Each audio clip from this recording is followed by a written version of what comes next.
Now, from your weather authority, meteorologist Cody Bailey. All right, welcome back. It is 6:11 on this dreary, gloomy, soggy Thursday morning. As expected, our morning commute dealing with showers and thunder showers. We had some storms this morning and overnight last night. We could still see some storms redeveloping later this morning and into the early afternoon. And this boundary is going to be stuck with us for the next couple of days. So have the rain gear close by and just keep it with you over the next few days. Not only the severe weather potential, but also heavy rain potential that could lead to some localized flooding between basically now through Saturday afternoon. We could see anywhere over the next 3 days between 1 to 3 inches or more across the entire region, which again could lead to some localized flooding.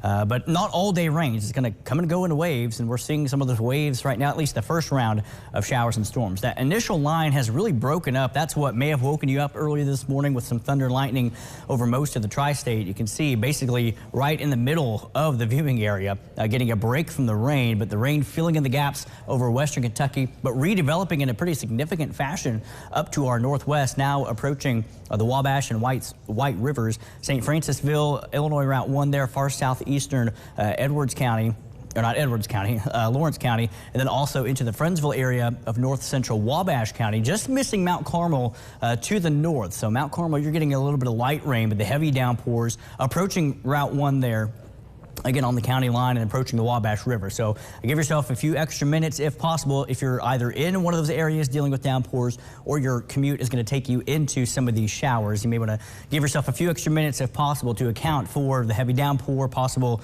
low visibility, and just the slower traffic as people navigate the showers this morning. A little bit of light to moderate rain now pushing just southwest of Dixon, approaching Highway 41 and moving to the east. So it will cross 4169 over western Kentucky here momentarily. But again, we're getting a break from the rain right now, but still mostly cloudy skies. That's our Kate Foppel Ford Tower camera with traffic moving along just fine so far, and hopefully it stays that way on the Twin Bridges. Same story from our vantage point here from the top of Deaconess Gateway, looking out towards the east side of Evansville from our Diamond Valley Federal Credit Union Tower camera.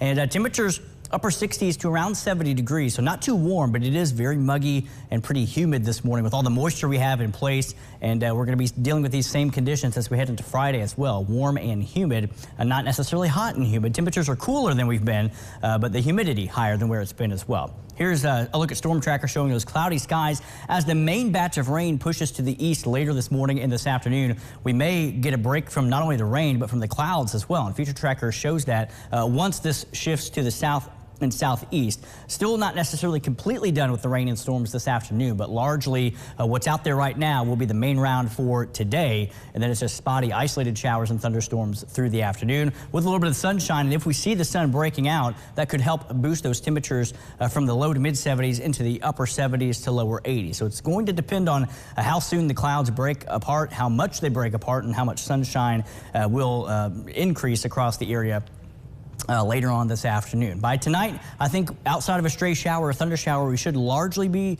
dry and quiet, and then we repeat this trend as this boundary is going to be stalled out over the region for the next couple of days. So as we go Future Tracker, at least mid to late morning tomorrow, another wave of showers and storms pushing through, and Future Tracker does want to keep us dry, at least mostly, for Friday evening. Other models keep the rain in until about sundown, but the trend is there that most of the rain should fall late morning to early afternoon, and again, a marginal to this time slight level 2 threat for some damaging winds and even an isolated spin-up tornado, especially along and south of the river for tomorrow. And then on Saturday, again, dry to start the day, and then a wave and a cluster of showers and storms, once again, could be strong to possibly severe, pushes through by the lunch hour into the early afternoon. Here we are, 4 o'clock on Saturday.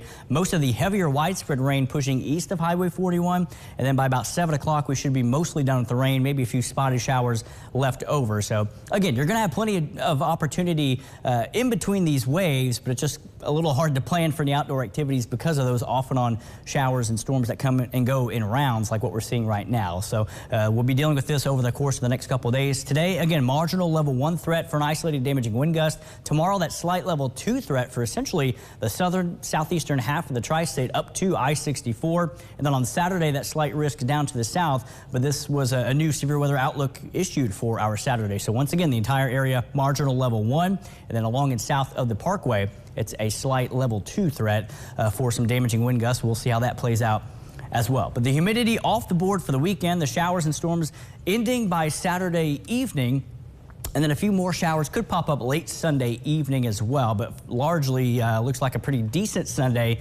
Highs in the low 80s. One more wave of showers and thunder showers for our Monday. Highs around 80 yet again. Once we get that chance out of here, it's not a huge chance, but once the rain comes to an end Monday afternoon, Monday evening, check that out. Tuesday, Wednesday, for the first time, no rain on the board and no humidity on the board too. So hopefully it stays that way. Hopefully it stays that way too. So light at the end of the tunnel.